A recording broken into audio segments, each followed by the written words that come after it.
The city of San Francisco, along with the greater Bay Area, has a long legacy of boom and bust cycles. The region blends the old and the new, established and emerging talent, tradition, and innovation. It's arguably the world's most fertile ground for tech development, and today the growth of AI could help launch the next boom. Yet it's also experiencing challenges in regaining its footing following pandemic-induced setbacks. On this episode, we return to our Shaping Tomorrow's City series with a trip to a so-called mixed major, San Francisco. This place is unique and offers incredible opportunity for entrepreneurs and for capital to find its way to levels that just don't exist anywhere else. That's Jim Wunderman, President and CEO of the Bay Area Council, the region's major employer-sponsored public policy group. The council represents more than 300 members across business sectors, as well as major universities and government enterprises such as ports and airports. In a career of more than 40 years, Jim has worked in the public and private sectors, including positions on the staffs of two of San Francisco's mayors in the late 1990s. We do have challenges, but one challenge we fortunately don't have is we have resources. We have resources and we have people who are committed, who love this community, or committed to it. And that's Joe Wallace, president of CBRE's advisory business in Northern California. Joe's group covers brokerage, debt and structured finance, capital markets, and more, helping clients define their real estate strategies with a focus on San Francisco and the region. Coming up, we explore a place that's both a classic American metropolis and the heart of a city that's always on the edge of tomorrow. I'm Spencer Levy, and that's right now on The Weekly Take.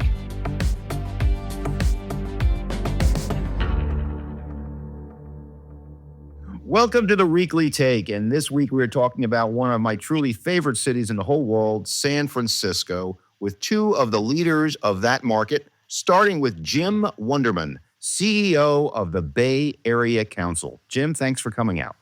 Great to be here, Spencer. And then my old friend, Joe Wallace, the president of CBRE's Northern California division. Joe, thanks so much. Always great to see you, Spencer. Well, I wish I spent more time in San Francisco because I meant what I said at the opener. It is truly one of the most dynamic, great cities in the world. But I would say that today it's getting a little bit of negative press. And that's what we're going to talk about today, which is what San Francisco is, what it will do again, though some of its challenges, what it's facing right now. But to begin, Jim, could you just define for us the Bay Area? How do you define the geography? So the Bay Area, which we helped create the definition, it technically is the 9 counties that surround the Bay. So if your county actually touches on San Francisco Bay, you're part of the Bay Area. That was in 1945. It could be argued, and we've argued, that the Bay Area has actually grown because the commute shed around the Bay Area has grown quite a bit and people come and go from longer distances. So you could say there's over 20 counties that are part of what we sometimes now call the greater Bay Area, but there's no official designation for that in the government. So 2 major focal points of the Bay Area are San Francisco and Silicon Valley. Those are the 2 major economic centers. Then there's the East Bay, which has UC Berkeley and a tremendous amount of business that's built around it and that region. And then you've got the Bay in between. So you've got this region whose economy is built around the Bay. There's also the wine country, which is a major tourist destination. And the Bay Area Council was created to have a regional business association that could help guide the development of the region and make sure that it works together as one large economic unit. Jim, how do you see where is San Francisco today? Where's it going? Well, I think today it's in recovery mode from the pandemic. Leading up to the pandemic, you couldn't get an office. You could barely fit on the train or the bus or the road to get here. The place was just in terrific demand, and office valuations, home valuations skyrocketed, all of that. And then the pandemic hit, and decisions were made that probably went beyond other regions in the country to protect the citizenry from this incredible health disturbance. we stayed in a pandemic for longer than other regions. So long after most other regions in the country had decided that face masks, for example, were no longer necessary, people were still wearing them here. And the restrictions on activities here, like, for example, going to an NBA basketball game in a brand new arena, Chase Center, couldn't do that. So we actively slowed down our economy, and we gave our workers a chance to really think about what it's like not to work in an office. And we gave our corporate leaders a chance to really think about their strategy in terms of this region. And the result was what we have today, which is we've got building valuations down 3-4 times less, sometimes more than that, than what they were worth at their peak. And we've got a vacancy factor of somewhere around 35%, which is historic. When it's that big, it's hard to get the momentum going again, to get folks back in. People are hesitant to make decisions. I think we might be turning the corner. And the AI revolution, which is taking place within walking distance of where I sit on the waterfront in San Francisco, is a huge driver. So that provides a big opportunity for us. Millions of square feet have been leased in San Francisco fairly recently, and almost all from the AI companies, which have massive valuations. On the upside of that, there's views that the potential of this AI revolution could be something on the order of the internet itself, or social media, or even maybe more. That's pretty darn exciting. So even though we got some challenges here, it's still happening here. And I think it will happen here. It's just going to take a little bit of time. Joe, how do you see it? I remember clearly on January 1st of 2020, the vacancy rate in San Francisco was 3.9%. And on our real estate data, we had 3 spaces available that were over 100,000 feet. And I think we had 30 or 40 clients in the market for more than 100,000 feet. By 2023, that had reversed. We had 3 tenants in the market for over 100,000 feet, and we had 30 or 40 location options for them to go to. And San Francisco has always been a very volatile place. I think because San Francisco has such big mind share globally. It's a city that people all know a little bit about or have gone to or want to travel to. But San Francisco itself is not a very big market. San Francisco is 20% of the size of Manhattan, as an example. And so what happened, as Jim pointed out, is like we gave people a long time to think about, whether they wanted to come back to work and in what way they wanted to do it. And then in fairness, a few other things piled on there. There were some new taxes that were passed in San Francisco that there were companies, I think, clients of ours who would have liked to stay in San Francisco, felt like the new tax landscape made it impossible for them to do that. So we kind of made it even worse than it would have been. We got to just under 40% vacancy now. But this quarter, fourth quarter, which we're just wrapping up, will be the first quarter that we don't increase our vacancy in San Francisco since the first quarter of 2020. So I do think it's changing. And then to Jim's point on AI, our great research leader, Colin Yaskochi here, published a piece about the impact of on AI in San Francisco. And as challenging as it is in San Francisco, AI has been a bright spot. I think the Colin's stats was in the last 4 years, there have been 180 AI leases signed in San Francisco. And if you look at the amount of space occupied by AI companies in San Francisco now, it's between 15 and 20% of the occupied space in San Francisco. AI is a super bright spot in the future of the city, and we're already starting to see that take effect. So let me make a New York observation, and then this translated to San Francisco. So I was with one of our great friends, Marianne Ty, who was on the show, and she said that by 2026, New York City is going to have a shortage of office space. And then I met with the CEO of a major developer in New York City, and they're building spec office in New York right now, notwithstanding the fact that there's 45 million square feet of space that probably won't be used as office anymore. How do you see those dynamics in San Francisco? Do we have a shortage of Class A space today? Well, I'll start as a born and raised New Yorker with irritation, since I left in 1980 convinced that New York could only fail worse in the future and there could never be a recovery. So I came to San Francisco and I think maybe brought some problems here. So I was the deputy mayor back in the early 90s I had worked for Mayor Feinstein in the 80s, so I'd seen some changes taking place then when there was some corporate flight from San Francisco. And then in the 90s, the economy was really quite dead after the Loma Prieta earthquake in 1989. Mayor Jordan and myself, we used to lament, what are we going to do? How do we attract companies? There's no cranes, there's no interest here.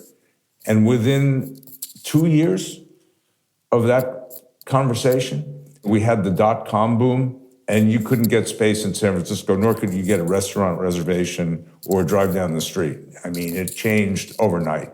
Now, there was less built commercial space at that time, so a lot of folks then went about building space, and then we had the dot-com bust as we got into the 2000s, and then everybody left, and everything was deserted. In the region, we lost over 400,000 jobs almost overnight. And then they came back over the next few years, and we had a mortgage crisis, so they left. Things slowed down, and then we had a 10-year period of just unbridled growth from around 2010 to 2020. And during that period of time, a lot got built. We increased our commercial space opportunity quite a bit during that time. I think it's about 85 million feet, Joe, somewhere in there, somewhere in that neighborhood right about there. Today. Yep. There's a lot of space that got built that really never met its opportunity because things started to take the dive just as buildings were completed.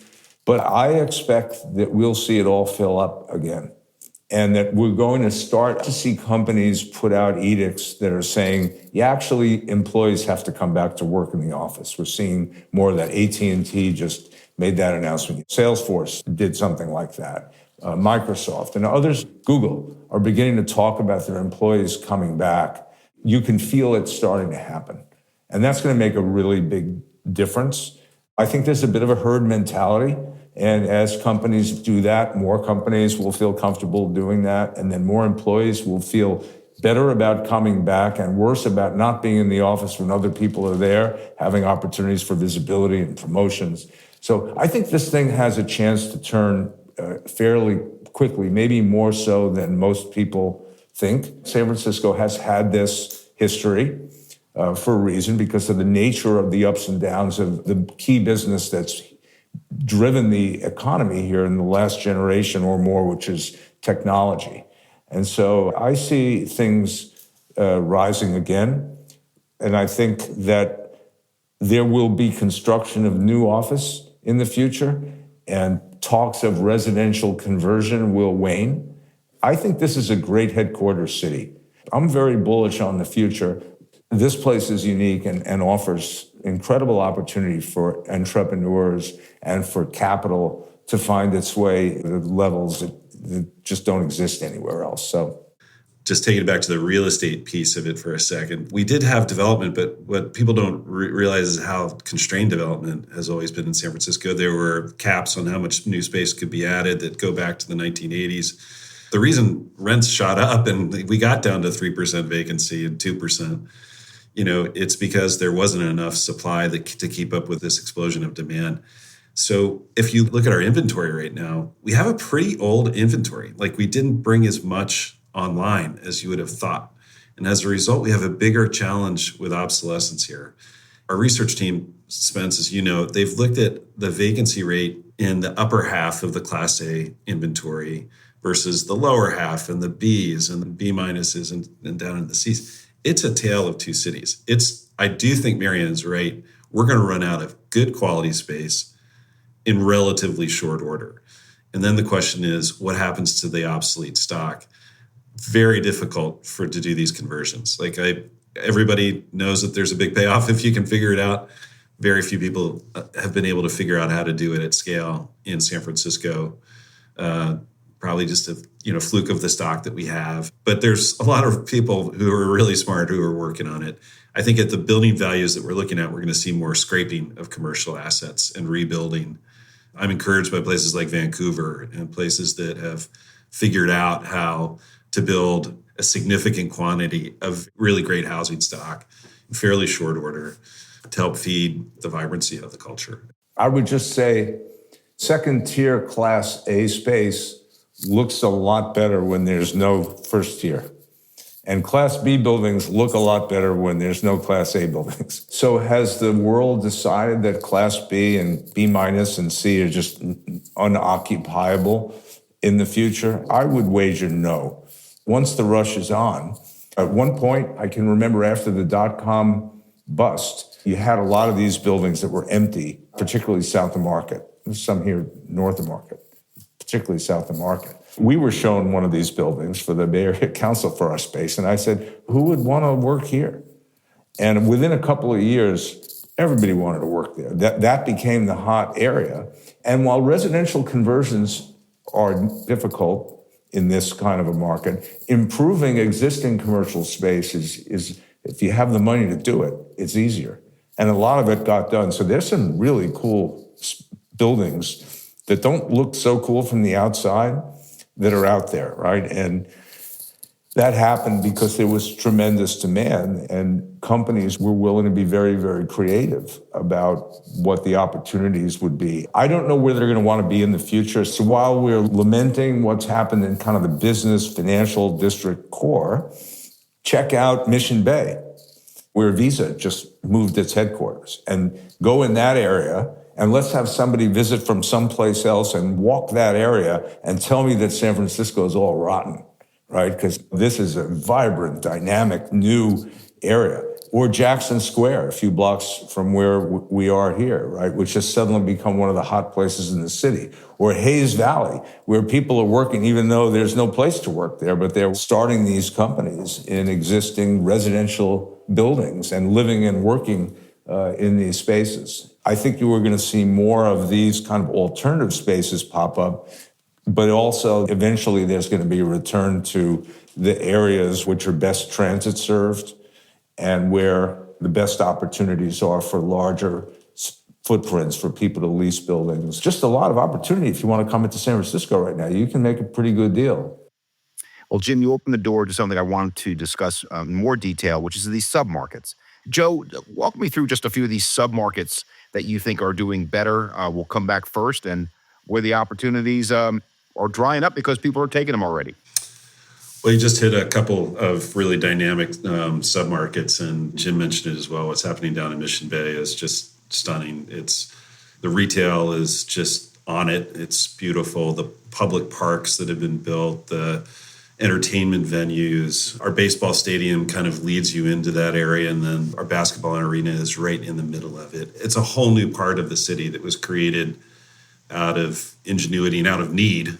The challenge is not, there are challenges with economics and replacement costs, but it's a high enough value place that if we can deliver something that's really good, there's the means to make it work financially generally. We do have some embedded challenges and labor costs and materials costs and different things, but it's an extremely well-off place. The GDP per capita is exceptionally high.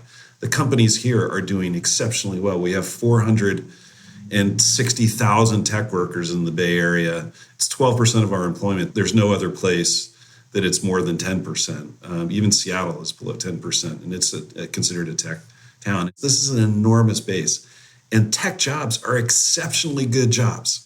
The average salary of a tech worker in the Bay Area is almost double the salary of a tech worker in New York metro area, which is not a cheap place to live.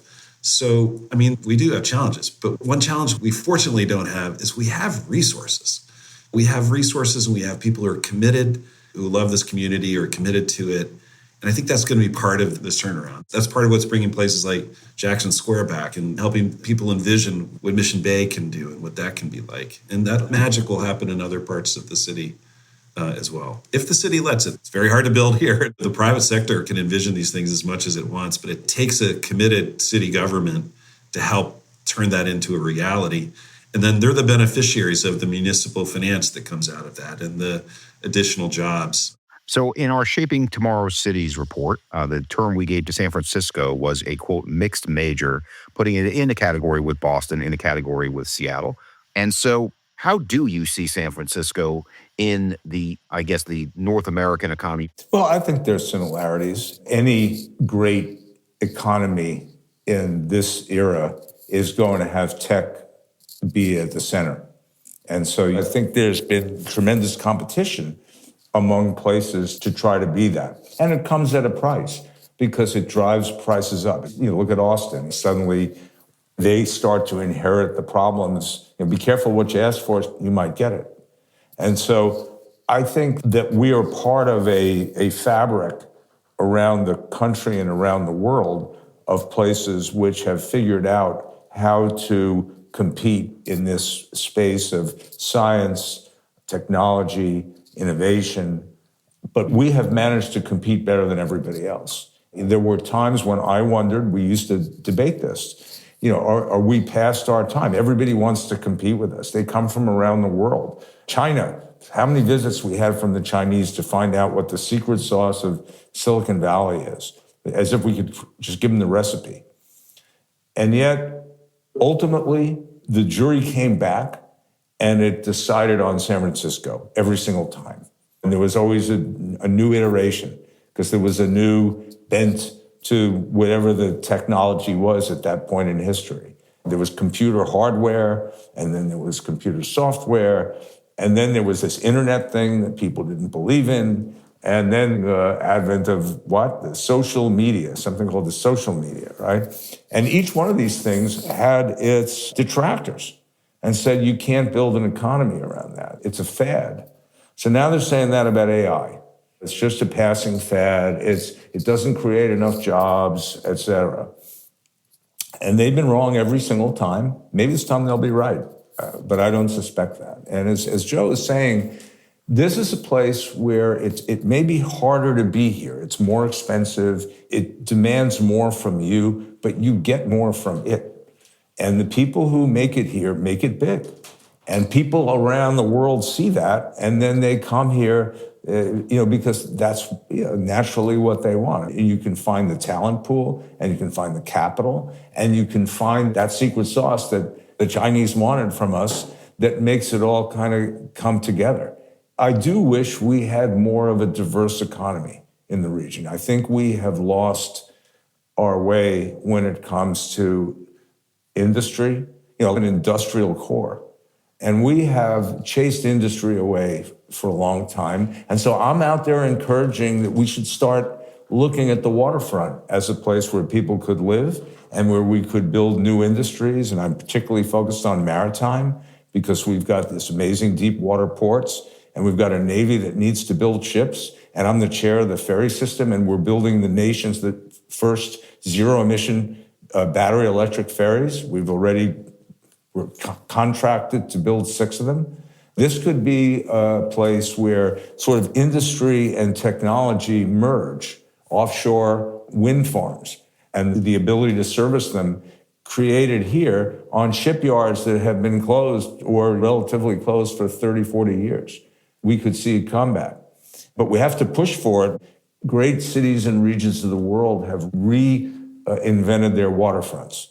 And we're doing that in little pieces here in San Francisco. There's some really cool projects happening. But for the next iteration of our economy, I'd like to see us try to bring back a little bit of balance and see if we can't have some blue-collar jobs come back into the mix and see if we can build houses for middle-class people and have our service workers live closer to where they're providing the service. I think that would make the Bay Area much healthier.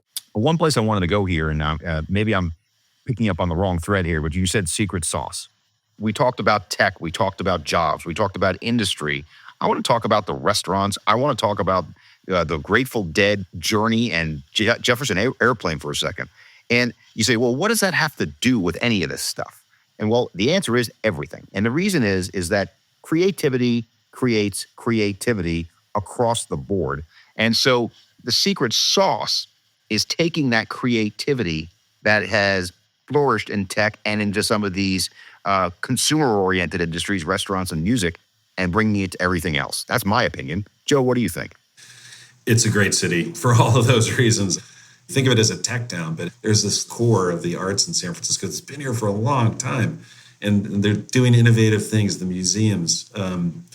But I'll give you one quick anecdote. I moved here from Washington, D.C., and I've been here 8 years. And and we were at a going away party, and one of our friends in DC grew up here and spent some time here, went to college here, and then wound up on the East Coast. And I asked him, well, how's it different in San Francisco? He said, Joe, here's how it's different. In Washington, D.C., where we were when we were having this conversation, at this cocktail party, you go up and over there and talk to somebody, and you're going to ask them, what do you do? And they're going to say, oh, I'm a lobbyist. Oh, I sell insurance. I'm a dentist. That's the way they answer the question. He said, yeah, it's the same. You're at a cocktail party in San Francisco. You say, so what do you do? And it's like, oh, I'm a kayaker. I like to ski. I boat. I've got a sailboat that I keep down at the marina. They answer that question in a fundamentally different way. And this is not a knock against all my friends in Washington, D.C. But there is something about the people who are here. They're here because this place gives you these opportunities to live your life. It can be expensive, and it certainly is, but it gives you an opportunity to live your life in a really compelling way. And it's not just about the work opportunities, it's about everything else. And the last thing that I think is vital to it, it's an exceptionally diverse area. I haven't been here for that long, but I definitely see that. I think one of the reasons why this was a place that companies could come and they could attract the best talent from all over the world is that there's an appreciation for diversity here, diverse cultures and people from different places. And in that sense, San Francisco really is a world-class city. I totally agree with what you said and what Joe said. It's a different kind of quality of life that's here and opportunity for people to enjoy a place differently. There's just a lot of opportunity to really enjoy life here. And on the diversity question, it's not so much that the place is diverse, but it believes in diversity. People talk about it and they honor it. And we have the advantage of being kind of a Pacific Rim headquarters in the century of the Pacific. We're the point of entry for China, for Japan, for Vietnam, for Singapore, India. A huge Indian American population now. Many of those folks are heads of companies here, all part of the fabric. And that's a really big advantage that we have. So, gentlemen, the wrap-up question is this. Let's assume we have you back on the show 3 years from now, and we're looking back. What's the conversation going to be like 3 years from now about San Francisco? And if there's any one factor that can help get us there and any one factor that can hold us back, I'd love to know what you think about that. So starting with you, Joe. I'm an optimist. As they say in golf, all the trouble is short on this hole. We got to go over some water, but the fairway is pretty green out there for us. I think there's been a change in San Francisco. I think that there's been a change among the people of San Francisco. And the people are expecting different things from their leaders. As somebody who works in the business community and interacting with our clients and reading and learning what I can, it feels like it's different. I think there's an appreciation for the fact that the great cities get to be great through cooperation around shared initiatives and goals. And I think we're going to define what those are. I think we're moving out of an age of public-private opposition, and we're moving into an age where there will be more cooperation. I don't think San Francisco is ever going to let the business community run amok. You guys do whatever you want. It's never going to be that. It's always these sacred things in San Francisco that will always be that way. But I do think we're moving into an age of cooperation where we're going to go through a period where we have very shared goals. And those shared goals are going to take us back into that green fairway. And it's going to get us past some of the trouble that we see in the short run. We managed to stop ourselves from making some mistakes that I think some other places made. And we probably made some too. Like Joe says, we're not going to roll out the red carpet to everybody under any condition, but we're going to do better. And we're going to fix some of those San Francisco taxes. We made a movement toward that in November. We actually had a revenue negative tax measure put on the ballot, supported by the mayor and all 5 mayoral candidates, which passed the voters. Now, it wasn't a huge rollback, but it helped certain companies who are focused on San Francisco not be penalized for being in San Francisco. And I think we're going to see some more of that. I think we're going to see some greater willingness to allow housing. So people are saying, at least now, they didn't used to say it. They used to say no housing. Now they say yes housing. It's just hard to do it, and the market hasn't quite caught up yet, but I think it will. And there's a lot of entitled property in the area now. So looking down the road 3 years, a real negative could be we forgot to build the housing we said we were going to build. And now the rents are so high or the opportunity is so low, it's hard for people to come in. So we have to stay really focused on the mission of getting housing built in San Francisco and in the Bay Area. We have to accept the fact that people want to be safe. We've got to get our transportation systems in shape. We got to fix BART. BART delivers people in large number from the rest of the region into San Francisco. We created BART back in the 1950s. That was a creation of the Bay Area Council as we created the ferry system later on. We've got to have a transportation system. CBRE points this out in the work that you did. I think it's very, very important not to forget these great regions, these mixed, what do you call it? Mixed majors. Mixed majors require these older infrastructure systems to actually function well. And for a while they did, and lately not as much, but we're really focusing now on that. So these are things we need to do. We actually have to do some big projects that can't be done by government alone. Private interests cannot accomplish them without government cooperation. So joining hands on those things, I think, is going to be really, really big in the future. One other thing, we have the resolve, the capital, the institutions to do it. We need the resolve to do it. But one other thing that we have to solve housing affordability is we have land inventory, which most people don't really think of. You know, the population density of the 9 Bay Area counties, which, by the way, encompass 3 of the top 25 cities in population. San Francisco, San Jose, and Oakland are all in the top 3 in terms of population in the city. If you take those 9 counties, the population density of those counties is half of the population density of LA County. By the way, 1 in 4 Californians live in LA County. And let's go back to New York City. If you take New York City and all 5 boroughs, the population density of the 9 counties of the Bay Area is 1/30th of the population density of New York City. Not just Manhattan. I'm talking about for the entire, all 5 boroughs. So, like, we have the land. What it takes is a new perspective and a new sense of urgency around this. And that's why my faith in the future of San Francisco goes way up. And on behalf of the Weekly Take, what a great conversation with Jim Wunderman, the CEO of the Bay Area Council. Jim, great job. Thank you so much for coming out today. And thanks for all the great work you do in the Bay Area.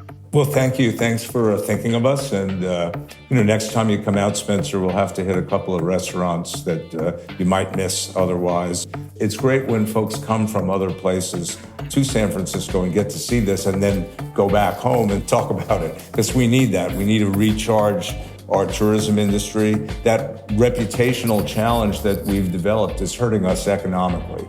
So we have to get people to hear the story that San Francisco is actually safe again and that it's fun again. So thank you very much for having us. Looking forward to that. And Joe Wallace, my old friend, our president of the Northern California division. Great job, Joe. It was a pleasure, Spence, anytime. And I went in on that dinner that Jim talked about, so I'm counting on that. Talk about a San Francisco treat. Thanks for joining us in the Golden Gate City. For more and to explore other chapters of CBRE's Shaping Tomorrow's Cities series, please visit our website, cbre.com/theweeklytake. And for additional research, such as the Tech Talent Report that we touched on, check out the CBRE Insights page. Remember to subscribe, rate, and review the show wherever you listen, and send us your feedback and suggestions. We'd love to hear from you.